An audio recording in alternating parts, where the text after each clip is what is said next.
ಇಂದು ಈ ಸಭೆ ಸೇರಿದ ಉದ್ದೇಶ ಏನಂದರೆ ಆಲ್ ಇಂಡಿಯಾ ಬಂಜಾರಾ ಸೇವಾ ಸಂಘ.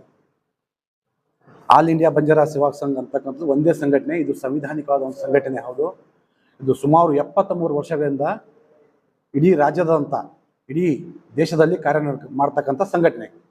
ಈ ಸಂಘಟನೆಯಲ್ಲಿ ಅನೇಕ ರಾಷ್ಟ್ರಾಧ್ಯಕ್ಷರು, ರಾಜ್ಯಾಧ್ಯಕ್ಷರು ಪ್ರತಿ ರಾಜ್ಯದಲ್ಲಿ ಇರ್ತದೆ. ಈ ಸಂಘಟನೆ ಬಿಟ್ಟರೆ ಮತ್ತೆ ಯಾವುದೇ ಆಲ್ ಇಂಡಿಯಾ ಬಂಜಾರಾ ಸಂಘಟನೆ ಇರುವುದಿಲ್ಲ. ಆದರೆ ಕೆಲವು ವರ್ಷಗಳ ಹಿಂದೆ ಅಮರ್ ಸಿಂಗ್ ತಿಲಾವತ್ನವರು 2019ರಲ್ಲಿ ರಾಷ್ಟ್ರಾಧ್ಯಕ್ಷರಿದ್ದರು.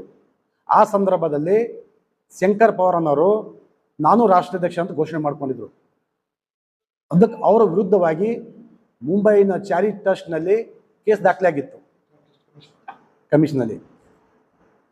ಆ ಸಂದರ್ಭದಲ್ಲಿ ನೋಟಿಸ್ ಕೊಟ್ಟು ಅವರಿಗೆಲ್ಲ ಆ ಕಮಿಟಿಯಲ್ಲಿ ಕರೆದು ಅವರನ್ನು ಕೇಳಿದಾಗ ಅವ್ರು ಒಪ್ಕೊಂಡು ಆ ಕಾಂಪ್ರಮೈಸ್ ಆಗಿತ್ತು.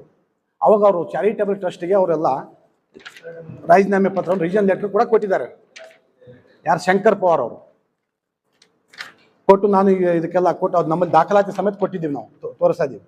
ತದನಂತರ ಅದನ್ನು ಕಾಂಪ್ರಮೈಸ್ ಮಾಡ್ಕೊಂಡ್ಬಿಟ್ಟು ಮತ್ತು ಆಲ್ ಓವರ್ ಇಂಡಿಯಾದಲ್ಲಿ ಒಂದು ಮೀಟಿಂಗ್ ಕರೆದ್ರು ಹೈದರಾಬಾದ್ನಲ್ಲಿ. ಕರೆದಲ್ಲಿ ಏನು ಕರೆದ್ರು ಅಂತಂದ್ರೆ, ಅಲ್ಲಿ ಬಂದು ಎಲ್ಲರೂ ಒಮ್ಮತ್ತಲ್ಲಿ ಮತ್ತೊಂದು ಹೊಸ ರಾಷ್ಟ್ರಾಧ್ಯಕ್ಷ ಘೋಷಣೆ ಮಾಡೋಣ ಅಂತ ಕರೆದರು ಹೈದರಾಬಾದ್ನಲ್ಲಿ. ಎಷ್ಟನೇ ತಾರೀಕು ಅಂತ ಹೇಳಿದ್ರೆ 25 ಮೇ 2025ರಲ್ಲಿ. ಆ ಸಂದರ್ಭದಲ್ಲಿ ಅಲ್ಲಿ ಎಲ್ಲ ರಾಷ್ಟ್ರೀಯ ನಾಯಕರು, ಮಾಜಿ ಅಧ್ಯಕ್ಷರು ಎಲ್ಲರೂ ಆಲ್ ಇಂಡಿಯಾ ಬಂಜಾರಾ ಎಲ್ಲ ಪದಾಧಿಕಾರಿಗಳು ಕೂಡಿ ಮೀಟಿಂಗ್ ಕರೆದಾಗ ಮತ್ತೆ ಗೊಂದಲ ಸೃಷ್ಟಿ ಮಾಡಿದರು. ಯಾರ? ಶಂಕರ್ ಪವಾರ್ ಅವರು ಮತ್ತೊಮ್ಮೆ ನಾನೇ ಆಗ್ಬೇಕಂತೇಳಿ. ಆ ಸಂದರ್ಭ ಅವ್ರು ಆಗಲಿಲ್ಲ. ಅವಾಗೊಂದು ಎಲೆಕ್ಷನ್ ನಡೀತಲ್ಲಿ. ಅದು ಮುಂಜಾನೆ ಅವರು 10 ಗಂಟೆಗೆ ಫೈಲಿಂಗ್ ನಾಮಿನೇಷನ್ ನಡೀತು ಮತ್ತು 11 ಗಂಟೆ 31ರಿಂದ 12ವರೆ ತನಕ ಅಲ್ಲಿ ವಿಡ್ರಾಲ್ ಮಾಡಿದ ನಾಮಿನೇಷನ್ ನಡೀತು. ವಿಡ್ರಾಲ್ ಮಾಡ್ಕೋಬೇಕಂತೇಳಿ ಆ ಟೈಮ್ದಾಗ ಅವ್ರು ನಾಮಿನೇಷನ್ ಮಾಡಿದ್ರು. ನಾಮಿನೇಷನ್ ಮಾಡ್ತಂದ್ರೆ ಅವ್ರಿಗೆ ಗೊತ್ತಾಯ್ತು ನಾನು ಸೋಲ್ತೀನಿ, ಇದರಲ್ಲಿ ನನಗೆ ಓಟ್ ಬೋದಲ್ಲ ಅಂತ ಹೇಳ್ಬಿಟ್ಟು ಏನು ಮಾಡು ಗೊಂದಲ ಎಬ್ಸ್ಕೊಂಡ್ಬಿಟ್ಟು ಡಾಕ್ಟರ್ ಉಮೇಶ್ ಜಾಧವ್ ಮಾಜಿ MP ಅವ್ರನ್ನ ಘೋಷಣೆ ಮಾಡ್ಕೊಂಡ್ರು ತಾವೇ. ಅವಾಗ ಏನಾಯ್ತು, ಅವ್ರಿಗೆ 5 ಓಟ್ಗಳು ಬಿದ್ದು ಉಮೇಶ್ ಜಾಧವ್ ಅವ್ರಿಗೆ. ಇವು TC ರಾಠೋಡ್ ಅನ್ನೋರು, ಡಾಕ್ಟರ್ TC ರಾಠೋಡ್ ಮಹಾರಾಷ್ಟ್ರ ಅವರಿಗೆ 25 ಓಟ್ಗಳು ಬಿದ್ದು. ಅವಾಗ ಇವರು ಅತಿ ಹೆಚ್ಚಿನ ಬಹುಮತಗಳಲ್ಲಿ ಇವರು ಆಯ್ಕೆ ಆದ್ರು. ಆದ್ರೆ ಅವ್ರು ಏನ್ ಮಾಡಿದ್ರು, ಹೈದರಾಬಾದ್ ಲೋಕಲಲ್ಲಿ ಸುಮ್ಮನೆ ಒಂದು 4 ಜನ ಗುಂಡಗಳು ಕರ್ಕೊಂಡ್ಬಿಟ್ಟು ನಾವೇ ಅಧ್ಯಕ್ಷ ಆಗಿಬಿಟ್ಟು ಅಂತ ಘೋಷಣೆ ಮಾಡ್ಕೊಂಡು ಹೋಗ್ಬಿಟ್ರು. ಅದು ಅಲ್ಲಿಗೆ ಪೆಂಡಿಂಗ್ ಉಳಿತು. ಅಧಿಕೃತವಾಗಿ ರಾಷ್ಟ್ರಾಧ್ಯಕ್ಷ ಅಂತ ನಮ್ಮ TC ರಾಠೋಡ್ ಆದರು. ಅದು ತದನಂತರ ಇವರು ಆದ ನಂತರ ಮೇ 25 ಆದ ನಂತರ ಕರ್ನಾಟಕದಲ್ಲಿ ಕೂಡ ರಾಜ್ಯಾಧ್ಯಕ್ಷ ಅಂತ ವಿಜಯ್ ಜಾಧವ್ ಅವ್ರಿಗೆ ಮಾಡಿದ್ರು. ಮತ್ತು ರಾಷ್ಟ್ರೀಯ ಬಾಡಿಯಲ್ಲಿ ಕೂಡ ಮಾನ್ಸಿಂಗ್ ಚೌಹಾಣ್ ಅವರು ಕೂಡ ರಾಷ್ಟ್ರೀಯ ಪ್ರಧಾನ ಕಾರ್ಯದರ್ಶಿದರು ಮತ್ತು ವರ್ಕಿಂಗ್ ಪ್ರೆಸಿಡೆಂಟ್ ಅಂತೇಳಿ D ರಾಮನಾಯಕರು ಕೂಡ ರಾಷ್ಟ್ರೀಯ ವರ್ಕಿಂಗ್ ಪ್ರೆಸಿಡೆಂಟ್ ಆದರು. ಹಾಗಾಗಿ ಕರ್ನಾಟಕದಲ್ಲಿ ಕೂಡ ಸುಮಾರು ವರ್ಷಗಳಿಂದ ನಾವು 18 ವರ್ಷಗಳಿಂದ ಆಲ್ ಇಂಡಿಯಾ ಬಂಜಾರಾ ಸೇವಾ ಸಂಘ ಕಂಟಿನ್ಯೂಷನ್ ಆಗಿ ಪ್ರತಿಯೊಂದು ಹೋರಾಟದಲ್ಲಿ ಭಾಗಿಯಾಗಿ ಒಳ ಮೀಸಲಾತಿ ಬಂತು, ಸಮಾಜದ ಹೋರಾಟಗಳಾಯಿತು, ಹೋರಾಟ ಮಾಡ್ಕೊಂಡು ಬರ್ತಾ ಇದ್ದೀವಿ. ಈಗ ಪ್ರೆಸೆಂಟ್ ಲೀಗಲ್ ಆಗಿ ನಾವು ಇರ್ತಕ್ಕಂಥದ್ದು ವಿಜಯ್ ಜಾಧವ್ ರಾಜ್ಯಾಧ್ಯಕ್ಷರು, ವರ್ಕಿಂಗ್ ಪ್ರೆಸಿಡೆಂಟ್ ಬಾಸು ನಾಯಕರು, ರಾಜ್ಯ ಪ್ರಧಾನ ಕಾರ್ಯದರ್ಶಿ ಚಂದ್ರಶೇಖರ್ ಜಾಧವ್ ಅಂತ ನಾವು ಕಾರ್ಯ ಮಾಡ್ತಾ ಇದ್ದೀವಿ.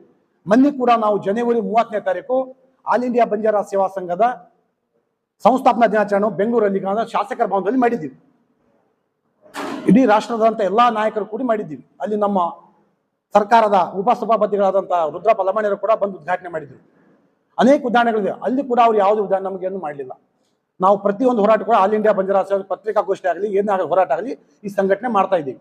ಆ ಇತ್ತೀಚಿನ ದಿನಗಳಲ್ಲಿ ಸಮಾಜದಲ್ಲಿ ಗೊಂದಲ ಮಾಡ್ಬೇಕಂತ ಹೇಳಿ ಅದೇ ಶಂಕರ್ ಪವಾರ್ ಮಾಜಿ ಅಧ್ಯಕ್ಷ ತಾನು ಟ್ರಸ್ಟ್ ಮುಂದೆ, ನಾನು ಚಾರಿಟೇಬಲ್ ಟ್ರಸ್ಟ್ ಮುಂದೆ ನಾನು ಒಪ್ಕೊಂಡಿದ್ದೀನಿ, ನನಗೆ ಯಾವುದೇ ಹುದ್ದೆ ಬೇಕಾಗಿಲ್ಲ ಅಂತ ಹೇಳಿ ತೋರಿದವನು ಇವತ್ತು ಏಕಾಏಕಿ ಮೊನ್ನೆ ಕೆಲವು ದಿನಗಳ ಹಿಂದೆ ನಮ್ಮ ಕರ್ನಾಟಕದಲ್ಲಿ ಒಂದು ರಾಜ್ಯಾಧ್ಯಕ್ಷ ಮತ್ತು ಯೂತ್ ಅಧ್ಯಕ್ಷನ ಘೋಷಣೆ ಮಾಡಿದ್ದಾರೆ.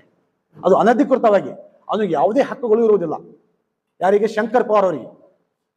ಹಾಗಾಗಿ ನಮ್ಮಲ್ಲಿ ನಾವು ಆಲ್ ಇಂಡಿಯಾ ಬಂಜಾರಾ ಸೇವಾ ಸಂಘದ ಅಧ್ಯಕ್ಷರು ಅಂತ ಹೇಳಿ ಘೋಷಣೆ ಮಾಡಿದ್ದಾರೆ. ಹಾಗಾಗಿ ಅವ್ರಿಗೆ ಯಾವ ಅಧಿಕಾರ ಇರುವುದಿಲ್ಲ. ಅದರ ಉದ್ದೇಶವಾಗಿ ಇವತ್ತು ನಾವು ಪ್ರಯುಕ್ತವಾಗಿ ಪ್ರೆಸ್ ಮೀಟ್ ಕರೆದಿದ್ದೀವಿ. ನಮ್ಮಲ್ಲಿ ಎಲ್ಲ ದಾಖಲಾತಿಗಳು. ಮತ್ತು ಅವರು ಯಾವುದೇ ಕೂಡ ಆಲ್ ಇಂಡಿಯಾ ಬಂಜಾರಾ ಸೇವಾ ಸಂಘದ ಮೆಂಬರ್ಶಿಪ್ ಕೂಡ ತಗೊಂಡಿಲ್ಲ. ಅವರು ಸದಸ್ಯತ್ವ ತಗೊಂಡಿಲ್ಲ, ಮೆಂಬರ್ಶಿಪ್ ಸದಸ್ಯತ್ವ ತಗೊಂಡಿಲ್ಲ ಇವು ಆಯ್ದವರು. ಮತ್ತು ಯಾವಾಗೂ ಕೂಡ ಈ ಸಮಾಜದಲ್ಲಿ ಯಾವ ಒಂದು ಆಲ್ ಇಂಡಿಯಾ ಬಂಜಾರಾ ಸೇವಾ ಸಂಘದ ಒಂದು ಸಭೆಯಲ್ಲಿ ಕೂಡ ಅವ್ರು ಭಾಗವಹಿಸಿಲ್ಲ.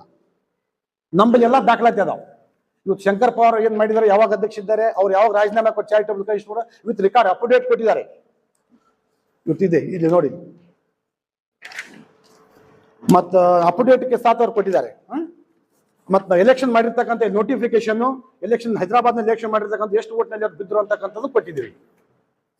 ಹಾಗಾಗಿ ಇದು ಎಲ್ಲ ಸಮಸ್ಯೆ ಗೊಂದಲ ಮಾಡಲಿಕ್ಕೆ ಉಮೇಶ್ ಜಾಧವ್ ಅವರು ಘೋಷಣೆ ಮಾಡಿದ ನಂತರ ತಾವೇ ಸ್ವಯಂ ಘೋಷಿತವಾಗಿ ಮಾಡ್ಕೊಂಡಿದ್ದಾರೆ. ಹಾಗಾಗಿ ಇದು ತಪ್ಪ ಸಂದೇಶ ಕೊಡ್ತಾ ಇದ್ದಾರೆ. ಇದು ನಮ್ಗೆ ಅಷ್ಟೇ ಅಲ್ಲ, ಇಡೀ ನಮ್ಮ ಬಂಜಾರ ಸಮುದಾಯಕ್ಕೆ ಅಂತ ಒಂದು ಕೆಟ್ಟ ಮೆಸೇಜ್. ಈ ಸಂಘಟನೆಯಲ್ಲಿ ಎರಡೆರಡು ಸಂಘಟನೆ ಇರೋದಿಲ್ಲ. ಹಾಗಾಗಿ ಇದು ತಪ್ಪು ಸಂದೇಶ ಕೊಟ್ಟಿದ್ದಾರೆ. ಇಲ್ಲಿ ಯಾರು ರಾಜ್ಯಾಧ್ಯಕ್ಷ ಅಲ್ಲ, ಇಲ್ಲಿ ಇರೋದು ಒಂದೇ ಬಾಡಿ, ಒಂದೇ ಸಂಘಟನೆ, ಆಲ್ ಇಂಡಿಯಾ ಬಂಜಾರ ಸೇವಾ. ಅದು ಲೀಗಲ್ ಬಾಡಿ, ಸಂವಿಧಾನಿಕ ಬಾಡಿ ಇರ್ತಕ್ಕಂಥ ಒಂದೇ. ಇವರು ಡುಪ್ಲಿಕೇಟ್ ಮಾಡ್ಕೊಂಡು ಯಾರಾದ್ರೂ ಅನಧಿಕೃತ ಮಾಡ್ಕೊಂಡ್ರೆ ತಪ್ಪು. ಅದಕ್ಕೆ ನಾವು ನಿಮ್ಮ ಪತ್ರಿಕೆಯಲ್ಲಿ ನೋಡಿದ್ದೀವಿ. ಅವ್ರು ಕೂಡ ಕೆಲವರು ಯಾರು ಪತ್ರಿಕಾ ಘೋಷಣೆ ಮಾಡಿದ್ರಲ್ಲಿ ನಾವು ಆಲ್ ಇಂಡಿಯಾ ಬಂಜಾರ ರಾಜ್ಯಾಧ್ಯಕ್ಷರು, ಇವ್ರು ಘಟಕ ಅಧ್ಯಕ್ಷ ಆಗಿದ್ದೀವಿ ಅಂತೇಳಿ. ಅದು ಕೂಡ ಸ್ಪಷ್ಟವಾಗಿ ನಾವು ಹೇಳಕ್ ಬಯಸ್ತೀವಿ. ಅವ್ರದ್ದು ತಪ್ಪಿದೆ, ಅವ್ರು ಮಾಡ್ಕೊಂಡಿದ್ದು. ಅವ್ರು ಏನಿದ್ರೆ ಅವ್ರ ಮೆಂಬರ್ಶಿಪ್ ಇದ್ರೆ ಅವ್ರೇನೋ ಸದಸ್ಯತ್ವ ತಗೊಂಡ್ರೆ ತೋರಿಸ್ಬೋದು. ಹಾಗಾಗಿ ನಾವು ನಿಮ್ಗೆ ಪತ್ರಿಕಾ ಭವನದಲ್ಲಿ ಇವತ್ತು ನಿಮ್ಗೆ ನಾವು ತಿಳಿಸ್ಲಿಕ್ಕೆ ಬಯಸ್ತೀವಿ. ನಮಗೆ ಲೀಗಲ್ ಬಾಡಿ ಅಂತ ಹೇಳಿ ನಾವು ಹೇಳ್ತೀವಿ. ತಾವೆಲ್ಲರೂ ಕೂಡ ಇದು ಸ್ಪಷ್ಟವಾಗಿ ಹೇಳಬೇಕು. ನಾವು ಕೊಟ್ಟಿರ್ತಕ್ಕಂಥ ಮಾಹಿತಿ ಕೂಡ ತಾವು ಸ್ಪಷ್ಟ ಮಾಡ್ತೀವಿ ಅಂತ ಹೇಳಿ ನಾವು ನಿಮ್ಮಲ್ಲಿ ಭರವಸೆ ಮಾಡಿ ನಮ್ಮ ಎರಡು ಮಾತು ಮುಗಿಸ್ತೇವೆ. ಜೈ ಹಿಂದ್.